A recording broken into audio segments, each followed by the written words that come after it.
का इजाद किया गया है, जिसको बोला जाता है assembly autonomous organisation technology protocol.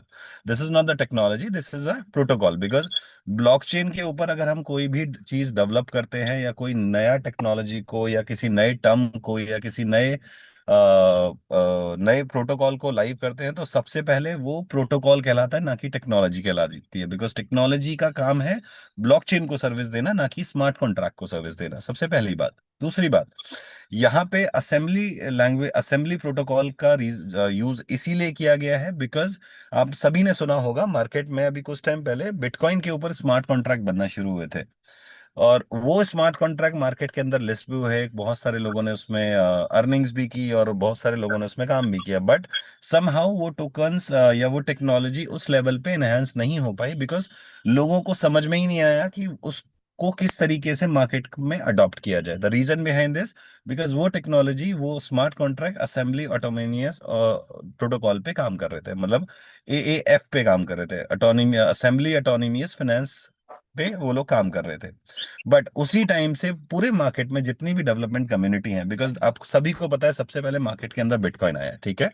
उसके बाद मार्केट के अंदर और प्लेटफॉर्म्स आए, जैसे इथेरियम मार्केट के अंदर आया, फिर बाइनेंस आया, फिर और बहुत सारी, सब बहुत सारे ब्लॉकचेन्स अपनी अपनी चीज, अपनी अपनी टेक्नोलॉजी को, अपने अपने ब्लॉकचेन को और एडवांस करके मार्केट के अंदर लेके आए। लेकिन साथ ही साथ एक ऑब्सोलेट हुई टेक्नोलॉजी जो कि ब्लॉकचेन में यूज नहीं की गई थी, लेकिन आज भी यूज की जाती है, that is called Oracle technology.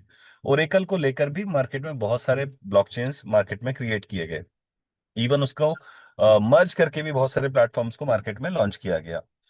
आज की डेट में हमारे जो डेवलपर्स हैं, जो जिन्होंने इस प्रोजेक्ट को क्रिएट किया है, उन डेवलपर्स ने बहुत टाइम से मल्टीपल स्मार्ट कॉन्ट्रैक्ट्स क्रिएट किए हैं, बहुत सारे हैकाथॉन्स में जाके। हैकाथॉन्स का मतलब कि अलग अलग ब्लॉकचेन कम्युनिटीज एक कंपटीशन अरेंज करती है अलग अलग कंट्रीज में, वहां पे दुनिया के सारे डेवलपर्स को बुलाते हैं, और उनको बोलते हैं कि आप स्मार्ट कॉन्ट्रैक्ट बनाओ, अगर आपका स्मार्ट कॉन्ट्रैक्ट कुछ नया होता है, कोई नई टेक्नोलॉजी को जन्म देता है, तो हम आपको रिवॉर्ड देते हैं। तो हमारे जो डेवलपर्स हैं, उन डेवलपर्स ने आज की डेट में करीब 4 से 4.5 लाख डॉलर तक का रिवॉर्ड जीता हुआ है, मल्टीपल स्मार्ट कॉन्ट्रैक्ट बना के। नॉट सिर्फ पॉलीगन, उसमें बाइनेंस भी आता है, उसपे सोलाना भी आता है, और उसपे मल्टीपल ब्लॉकचेन्स आती हैं। बट पॉलीगन पे सबसे ज्यादा स्मार्ट कॉन्ट्रैक्ट बनाए हैं, they are one of the finest block smart contract developers in the market at this current stage, sir, ठीक है। तो ये लोगों ने इस असेंबली टेक्नोलॉजी को स्मार्ट कॉन्ट्रैक्ट बनाया, और इसको टेस्ट किया मल्टीपल हैकाथॉन्स में जाके। When they got a good reward from their technology, तब इन्होंने इसको और इनहेंस करने का सोचा। एंड देन ये इन लोगों ने स्टार्ट किया इस ओरालिथ प्रोटोकॉल को। इनका मेन विजन और जो मिशन है वो ये है कि पॉलीगन की ब्लॉकचेन पे जितने भी ट्रांजेक्शंस होते हैं, उन ट्रांजेक्शंस को और ज्यादा फास्ट किया जाए, पॉलीगन का अडॉप्शन पूरे मार्केट में और ज्यादा बढ़ाया जा सके। पॉलीगन के साथ जितने भी वैलिडेटर्स और डेलीगेटर्स काम कर रहे हैं, उन सारे वैलिडेटर्स और डेलीगेटर्स की ट्रांजैक्शन में जो हैश एनर्जी यूज होती है, जो एनर्जी यूज होती है, जो हैशिंग एल्गोरिथम टेक्नोलॉजी यूज होती है, उसको और ज्यादा फास्ट किया जा सके, जिसकी वजह से they build this technology. But इसको और मास अडॉप्शन तक लेके जाना, और लोगों तक लेके जाने के लिए दे दे come into this autonomous assembly autonomous organisation area, जिसके साथ मिलके इन्होंने एक ऐसा सेंट्रलाइज डिसेंट्रलाइज प्लेटफॉर्म क्रिएट किया, जिसमें सभी लोग अगर एक साथ जुड़ते हैं, तो इस सिस्टम से हर बंदा रिवॉर्ड जनरेट कर सकता है। बिकॉज जितनी बड़ी कम्युनिटी, जितना बड़ा लिक्विडिटी प्लेटफॉर्म क्रिएट होगा, जितना बड़ा गवर्नेंस क्रिएट होगा, ऑटोमेटिकली ये प्रोटोकॉल वर्ल्ड में किसी भी चाहे वो डेक्स स्कैनर हो, चाहे वो पॉलीगन हो, उस पर टॉप रैंकिंग के अंदर आएगा। तो अब हम बात करते हैं इसके प्लान के बारे में। टेक्नोलॉजी, जैसा कि मैंने आपको बताया, बहुत ही अपर लेवल की टेक्नोलॉजी है। मार्केट में जितनी भी टेक्नोलॉजीज चल रही हैं, उनसे और एडवांस लेवल की टेक्नोलॉजी है, ठीक है। यहाँ पे इस प्रोटोकॉल को बनाने में के लिए सबसे पहले हमारे जो डेवलपमेंट टीम मेंबर्स हैं, या जो इसके ओनर्स हैं, उन लोगों ने सबसे पहले क्या किया, सबसे पहले गवर्नेंस को सेट करने की कोशिश करी। गवर्नेंस का मतलब इनको सबसे पहले वो लोग चाहिए जो इनकी गवर्नेंस को कंट्रोल करें, ना कि ये खुद कंट्रोल करें। जैसा कि मार्केट में और बहुत सारे प्रोजेक्ट्स चले हैं, उन सारे प्रोजेक्ट्स में क्या हुआ, उन प्रोजेक्ट्स की गवर्नेंस को वहां के डेवलपर या उनके ओनर्स कंट्रोल करते थे। मतलब उन्होंने जितनी भी लिक्विडिटी वहां पे डाली, वो उन्होंने अपनी पॉकेट से वहां पे डाली, तो पूरा गवर्नेंस उनके कंट्रोल में था। तो वो जब चाहे तब उस गवर्नेंस को जैसे चाहे वैसे मॉडिफाई कर सकते हैं। बट यहाँ पे ओरालिथ ने क्या किया, ओरालिथ ने सबसे पहले मार्केट में आपको इनवाइट किया 100 डेज के एक स्मार्ट कॉन्ट्रैक्ट प्रोग्राम के अंदर, कि sir we are offering you a governance partnership. आप आए हमारे सिस्टम में, आप $7,500 देके हमारे पार्टनर बने, अपनी अपने लिक्विडिटी को हमारे साथ शेयर करें। आपकी लिक्विडिटी को हम 730 डेज, मतलब 730 दिन के लिए हम लॉक कर देंगे। और उस लिक्विडिटी का कंट्रोल सिर्फ आप ही के पास होगा, हमारे किसी के पास वो कंट्रोल नहीं होगा। इस एवज में आपने हमारे पे भरोसा दिखाया, आपने हमारा गवर्नेंस प्रोटोकॉल ज्वाइन किया, आपने अपनी लिक्विडिटी, अपनी महत्वपूर्ण अपनी पॉकेट मनी को आपने हमारे साथ लिक्विडिटी के अंदर ऐड किया है। उसके एवज में ये लोग आपको डेली 1% डेली अमाउंट पे रिलीज करेंगे और टोकन्स में, सबसे पहली बात तो, जो कि 730 डेज तक आपको डेली मिलता रहेगा। दूसरा, इस अमाउंट को अगर आप होल्ड करते हैं तो इसी अमाउंट पे आपको हर 24 आवर्स में आपको री इन्वेस्टमेंट, मतलब कंपाउंडिंग इनकम भी मिलती रहेगी। इसके साथ साथ हमारे इस सिस्टम के अंदर जितने भी डाउ मेंबर्स बनेंगे, मतलब जितने भी एएओ मेंबर्स क्रिएट होंगे, उन सारे एएओ मेंबर्स को इस सिस्टम से जितना भी सेल टैक्स जनरेट होगा, वो सारा सेल टैक्स सारे डाउ एएओ मेंबर्स के अंदर इक्वली डिस्ट्रीब्यूट किया जाएगा। This is a second profitable thing for for all the AAO members. इसके बाद जो तीसरा सबसे बड़ा पार्ट है, जो कि आज तक कभी किसी ने किसी भी गवर्नेंस प्रोटोकॉल में किसी को नहीं दिया, उसका मत वो है हमारा वोटिंग राइट्स। अगर इस सिस्टम में भविष्य में कभी भी कुछ नया अपग्रेड करते हैं, बिकॉज ये आप सभी लोग जानते हैं, अगर स्मार्ट कॉन्ट्रैक्ट में एक बार कुछ लिख गया है तो उसको चेंज नहीं किया जा सकता, बट उसको अपग्रेड किया जा सकता है। बट अपग्रेड वही कर सकता है जिसके पास गवर्नेंस का कंट्रोल होगा।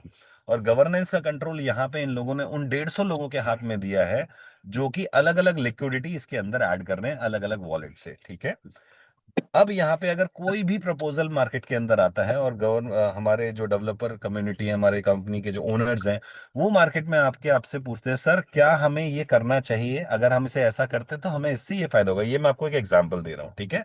उस केस में अगर आप उसको यस करते हैं, अगर आप उसमें उनके साथ सहमत होते हैं, तो जब तक 100% वोटिंग राइट्स नहीं आ जाएंगे, तब तक वो प्रोटोकॉल या वो प्रपोजल एक्सेप्ट नहीं किया जाएगा। सबसे पहली बात तो ये। दूसरा, अगर आप वो प्रपोजल एक्सेप्ट हो जाता है सारे लोगों की सहमति से, तो उन सारे लोगों के साथ लिथ टोकन में रिवॉर्ड डिस्ट्रीब्यूट किया जाता है, जिसे आप इंस्टेंटली स्वैप कर सकते हैं और टोकन के लाइव प्राइस पे।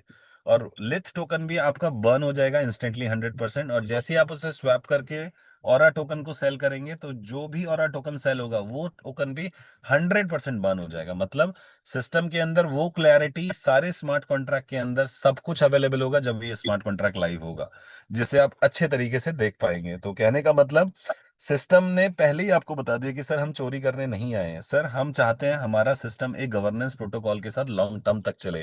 हम पॉलीगन के फर्स्ट रैंक होल्डर्स के अंदर आए, हमारी लिक्विडिटी प्रोटोकॉल मार्केट में फर्स्ट रैंक पे हो, ताकि आने वाले टाइम में ये अपनी टेक्नोलॉजी को और ब्लॉकचेन टेक्नोलॉजी के साथ मर्ज कर पाए। सो ये है इनका कॉन्सेप्ट, और ये है इनका विजन, और ये है इनका मिशन। हमें लगता है कि आज हमें प्लान प्रेजेंटेशन नहीं करनी चाहिए, बिकॉज हमने प्लान कल लास्ट टाइम भी दिखाया था। अगर आप लोग चाहते हैं मुझे मेरे से मैं दोबारा से प्लान दिखाऊं, तो प्लीज मुझे बताएं एक बार सभी साथी।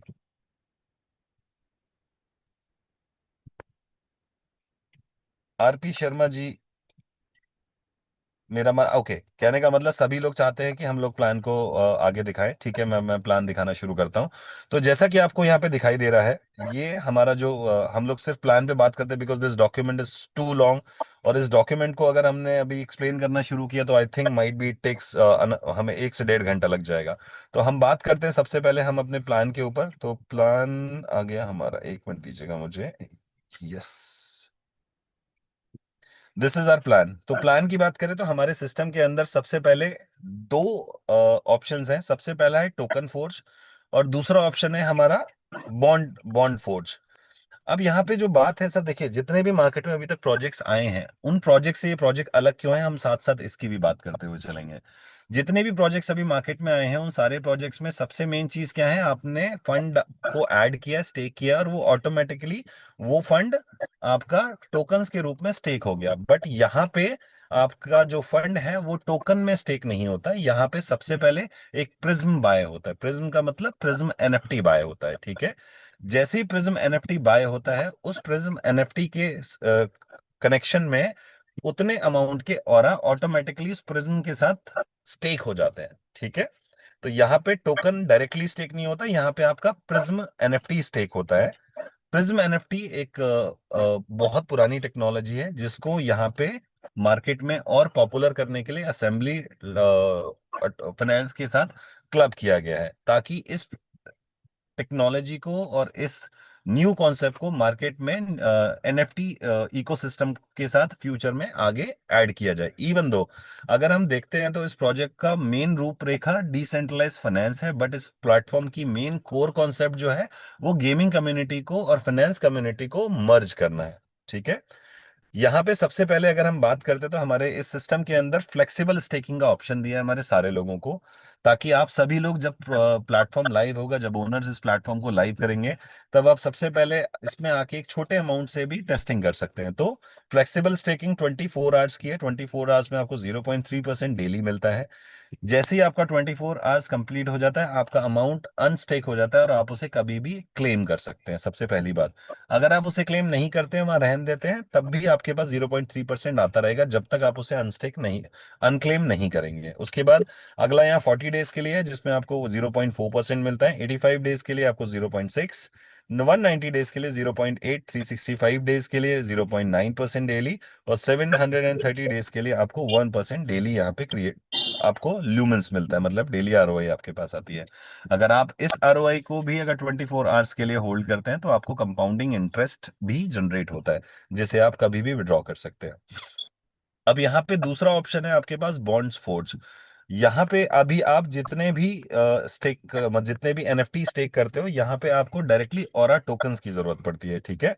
बट बॉन्ड फोर्ज के अंदर आप डायरेक्टली यूएसडीटी पे ऐड करके बॉन्ड स्टेक कर सकते हो। अब ये बॉन्ड स्टेक उन लोगों के लिए है, लेट्स सपोज सिस्टम को हमें सिस्टम को चलाने के लिए और लिक्विडिटी की जरूरत है, या सिस्टम को और ट्रेजरी फंड्स की जरूरत है, तो ये धीरे धीरे ऑटोमेटिकली हर 24 आवर्स में, 48 आवर्स में ये एक या दो बार ओपन होता है, जिसमें आप कोई भी स्टेकिंग करते हैं यहाँ पर तो उसमें आपको डिस्काउंट मिल जाता है। लेट्स सपोज अगर आपने $100 का 40 डेज के लिए स्टेकिंग करी है, तो आपको 3% उस अमाउंट पर रिबेट मिलेगा। मतलब आपको सिर्फ $97 पे करना है, 3% आपको यहाँ पर रिबेट मिल जाता है। $85, 85 डेज के लिए आप स्टेक करते हैं तो आपको $6 का भी रिबेट मिलता है, और 90 डेज के लिए, 190 डेज के लिए 9%, 365 डेज के में 12% का रिबेट मिलता है, और 730 डेज के लिए आपको 15 डेज का रिबेट मिलता है। तो आप जो भी अमाउंट यहाँ पे स्टेक करते हैं बॉन्ड फोर्ज में, उसमें आपको 15% कम अमाउंट पे करना पड़ेगा, और आपके पास आरओ जो आपके पास ल्यूमेंस है वो उतने ही आएंगे जितना इसमें मेंशन्ड है, सर, ठीक है। This is a bond forge. अब यहाँ पे बात आती है एक और नए ऑप्शन की, that is called refraction boost. Refraction boost को हमने यहाँ पे जो कम्युनिटी है उन्होंने यहाँ पे इस तरीके से दिखाया है कि अगर आप 40 डेज के लिए स्टेक करते हैं कोई भी अमाउंट और 0.40% डेली आपको मिलता है, तो लेट्स सपोज मान लीजिए, क्योंकि देखिए ये एक टेक्नोलॉजी है, ये एक सिस्टम है, ये काम करता है बाइंग और सेलिंग के ऊपर, ठीक है। इस पूरे सिस्टम को कंट्रोल करता है गवर्नेंस। गवर्नेंस के साथ टोटल 7 स्मार्ट कॉन्ट्रैक्ट हैं, जिसमें से अलग अलग स्मार्ट कॉन्ट्रैक्ट का काम अलग अलग है। ट्रेजरी वॉल्ट का काम अलग है, लिक्विडिटी मैनेजमेंट वॉल्ट का काम अलग है, लिक्विडिटी स्टेबलाइजर का काम अलग है। तो जितने भी सारे अलग अलग स्मार्ट कॉन्ट्रैक्ट है, सबका ऑटोमेटेड काम है। और वो सारे काम कैसे करेंगे, लेट्स सपोज मान लीजिए अगर टोकन का प्राइस 8% तक नीचे गिर जाता है और आपको 0.40% डेली आता था, तो इसका मतलब आपका प्राइस कम हो गया, जो आपको डेली अमाउंट आ रहा है अब आपको डेली उतना अमाउंट नहीं आएगा जितना आपने स्टेक किया था। तो कंपनी क्या करती है, कंपनी आपको ऑटोमेटिकली एक्स्ट्रा टोकन देना शुरू कर देते हैं। तो जहां आपको 0.40% आ रहा था, वहां आपके आपके पास डेली 0.432% आना शुरू हो जाएगा। मतलब कि कंपनी ऑटोमेटिकली आपको एक्स्ट्रा टोकन्स देगी, जिसकी वजह से आपके पास जो डेली अमाउंट आ रहा था वो कभी कम नहीं होगा, वो तो नहीं रहेगा। और जैसे ही ये 8% ऊपर हो जाता है, मतलब अगर आपका मार्केट टोकन का प्राइस बढ़ जाता है, तो आपको पास फिर से 0.40% आना शुरू हो जाएगा, ठीक है। ऐसे ही अगर 15% नीचे जाता है तो आपको 0.460 आना शुरू हो जाता है।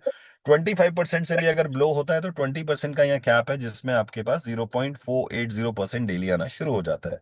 तो दिस इज हाउ ये इस तरीके से काम करता है। अब बात आती है क्लैरिटी स्कोर की। अब क्लैरिटी स्कोर बेसिकली जरूरी है इस पूरे सिस्टम को मेंटेन करने के लिए। ऐसा सिस्टम, इस सिस्टम को चलाने के लिए इन डेवलपर कम्युनिटी ने और इन ओनर्स ने एक ऐसे सिस्टम को इजाद किया ताकि हर बंदा सिस्टम के साथ जुड़ा रहे और हर बंदा सिस्टम को लॉन्ग टर्म तक इसकी अप्रिसिएशन को इंजॉय कर पाए। इससे जो अर्निंग रिवॉर्ड्स आ रहे हैं उन रिवॉर्ड्स को वो लोग अर्न कर पाए। अब इन लोगों ने इसमें 30 डेज की एक विंडो दी है, मतलब हर 30 डेज में आपका क्लैरिटी स्कोर चेक किया जाएगा कि आप कितने रिलायबल हैं इस प्रोटोकॉल के लिए, आप कितने रिलायबल हैं इस सिस्टम के लिए। ठीक है। तो यहाँ पे आपको तीन हिस्सों में डिवाइड किया गया है। अब वो डिवाइड किस तरीके से है, ये दो तरीके से यहाँ पे मैनेज है। सबसे पहला है रीसेंट, सेकंड है मिड एंड थर्ड है हिस्टोरिक। मतलब कि अगर आप डे 1 और 7 से लेकर, मतलब अगर 1 और 7 तारीख के बीच में, ये डिपेंड करता है आपके इन पर्टिकुलर 7 क्लैरिटी फैक्टर्स के ऊपर। जैसे कि लेट्स सपोज हम बात करते हैं होल्डिंग डिसिप्लिन की। ठीक है। होल्डिंग डिसिप्लिन में आपको 150 अंक मिलते हैं आउट ऑफ 1000। अगर आप ज्यादा से ज्यादा होल्ड करते हो, अगर आप होल्ड करते हो 1 से 7 तारीख तक, तो आपको सिर्फ 50% ही मिलेगा। मतलब यहाँ पे आपको सिर्फ 100 ही रैंक, मतलब सिर्फ 50 रैंक मिलेगी। ठीक है। लेकिन अगर आप 8 से 15 तारीख में ज्यादा से ज्यादा सेल करते हो और ज्यादा से ज्यादा बाय करते हो, तो आपके पास 30% और ऐड हो जाता है। तो यहाँ पे आपके पास 80% आपके पास खड़ा हो जाता है। और अगर आप यहाँ पे 10 से 30 तारीख, 16 से 30 तारीख के बीच में अपने बाइंग विड्रॉल और सारी एक्टिविटी करते हैं, मतलब होल्ड ज्यादा से ज्यादा होल्ड करते हैं, कम से कम सेल करते हैं, तो आपके पास 20% का स्कोर और क्रिएट हो जाता है। मतलब आपका जो टोटल रैंक हो जाता है वो 150 का हो जाता है।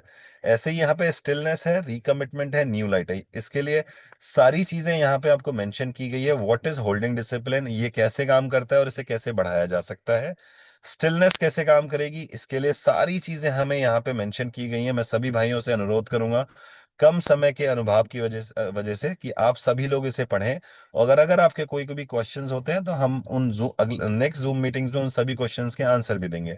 तो इसके बाद मैं आता हूं हमारी नेक्स्ट इनकम पे, जो कि है हमारी कैस्केडाज इनकम। कैस्केडाज इनकम का मतलब है this is called a ranking income.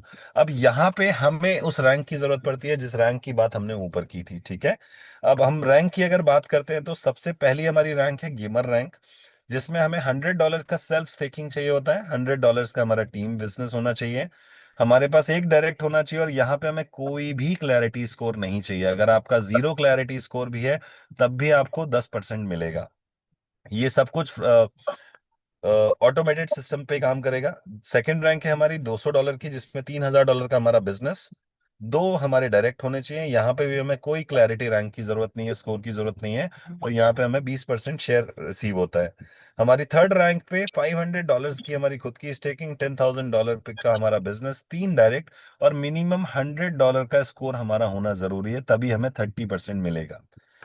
ऐसे ही हमारी सारी रैंकों को यहाँ पे दर्शाया गया है। मैंने एग्जाम्पल के तौर पे आपको शुरुआत की 3 रैंकें बताई हैं, बाकी की रैंकें आप एक बार खुद भी इसको चेक करेंगे तो आपको और ज्यादा इस बारे में डिटेल में पता पड़ेगा। अब हम बात करते हैं हमारे अगले रिवॉर्ड पूल की। अब यहाँ पे जो लास्ट जो हमारे पास इनकम आती है वो 3 हिस्सों में डिस्ट्रीब्यूट होती है, वो जो कि है रिवॉर्ड पूल इनकम। तो सबसे पहली पूल इनकम है वो है हमारी क्लैरिटी पूल इनकम। अगर हम क्लैरिटी पूल इनकम की बात करें तो हमारे सिस्टम के अंदर से 5%, मतलब जितना भी लॉक्ड प्रिज्म होगा 24 आवर्स, डेली 24 आवर्स के अंदर जितना भी स्टेक हो रहा है, मतलब जितना भी डेली प्रिज्म स्टेक हो रहा है, जितने भी ऑरा टोकन स्टेक हो रहे हैं, उसका 5% अमाउंट इस पूल के अंदर ऐड किया जाएगा। और वो उन सारे लोगों को दे दिया जाएगा जिन जो कि मिनिमम थर्ड रैंक पर होंगे। सिर्फ उन्हीं लोग, वही लोग क्वालिफाई कर पाएंगे जो जो लोग थर्ड रैंक पे होंगे और उनका लॉग प्रिज्म होगा। ठीक है। अब ये काम कैसा करेगा, अगर आपका 300 का स्कोर होता है तो आपकी परसेंटेज बढ़ जाती है इस पूल के अंदर 1.30%, मतलब कि 30% का शेयर आपके पास जाता है। अगर आपका स्कोर 600 होता है तो आपका शेयर हो जाता है 1.6%। अगर आपका स्कोर 800 होता है तो 1.8, और अगर 1000 हो जाता है तो 2.00% आपका शेयर होता है। तो ऐसे ये पूल इनकम काम करेगा। इसको और अच्छा समझाने के लिए लेट्स सपोज इस पूल के लिए सिर्फ दो ही लोग एलिजिबल हैं। और मारिया जो मारा है मीरा है, क्या है ये, इट्स मारा। अगर हम बात करते हैं तो मारा की लॉग स्टेकिंग, मतलब उन्होंने जो लॉग किया हुआ $10,000 का उनका बिजनेस है। उनका क्लैरिटी स्कोर 800 था, तो उनकी स्टेकिंग हो, उनका जो हिस्सेदारी हो गई वो हो गई 1.8%। वेटेज हो गया 18,000 डॉलर। और यहाँ पे आपको जो शेयर रिसीव होगा वो होगा 58.1% मारा को। तो जो रिवॉर्ड उनके पास जाएगा वो जाएगा $5,806। ऐसे ही डिवाइन की अगर बात करें तो उसका भी $10,000 का लॉग था, बट उसका स्कोर 300 था, तो उसकी शेयरिंग हो गई 41.9% की। तो उसके पास $4,194 ही रिवॉर्ड्स में जाएंगे। So this is how it's work now. अब हम बात करते हैं हम अगले पूल इनकम की, that is called spark pool income. Spark pool income भी डेली ही उन लोगों को मिलेगी जो लोग स्पार्क पूल के अंदर क्वालिफाई करेंगे।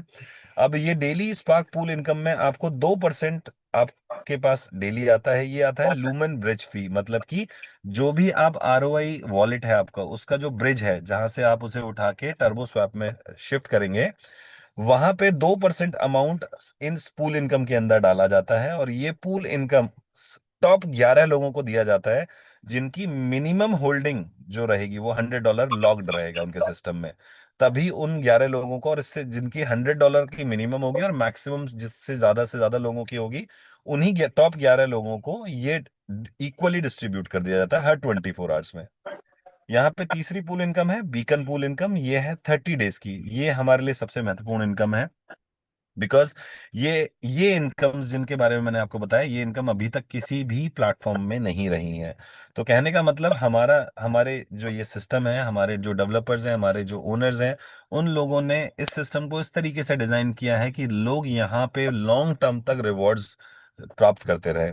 इस बीकन पूल के अंदर भी 2% का शेयर आपके पास जाएगा, जो कि लूमन ब्रिज फ्री के पास थ्रू यहाँ के अंदर ऐड किया जाएगा।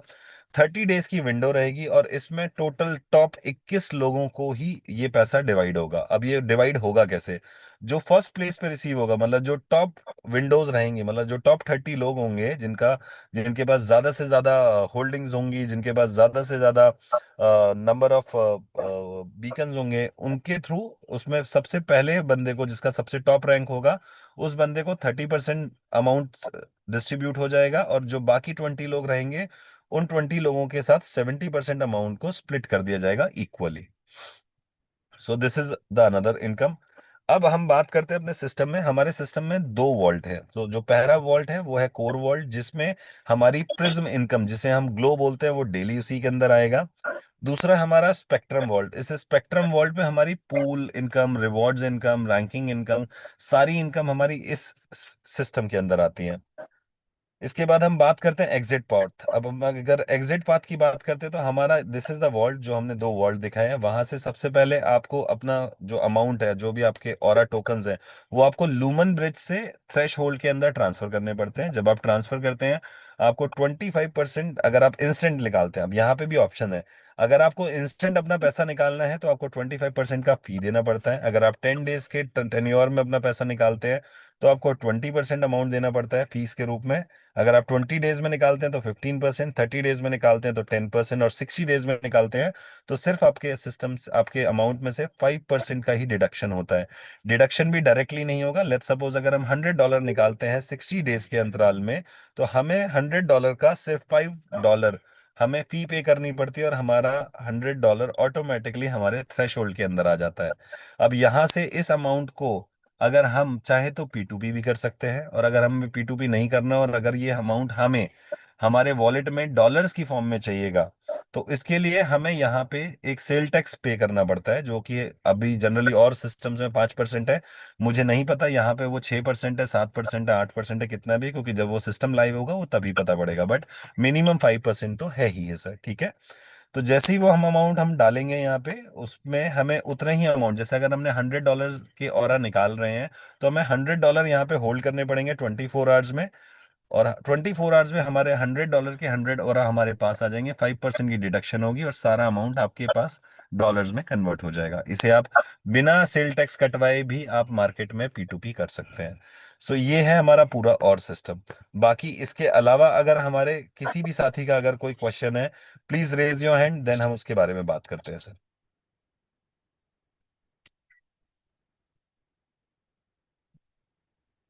सबसे पहले नकुल सर ने हैंड रेस किया हुआ है, मैं नकुल सर को अनम्यूट करूंगा। मैं सभी साथियों को चाहूंगा कि आप सभी लोग अपने जो क्वेश्चंस हैं वो हम एक एक मिनट में खत्म करें, ताकि हम सारे लोगों के क्वेश्चन के आंसर दे पाए, बिकॉज बहुत सारे लोगों के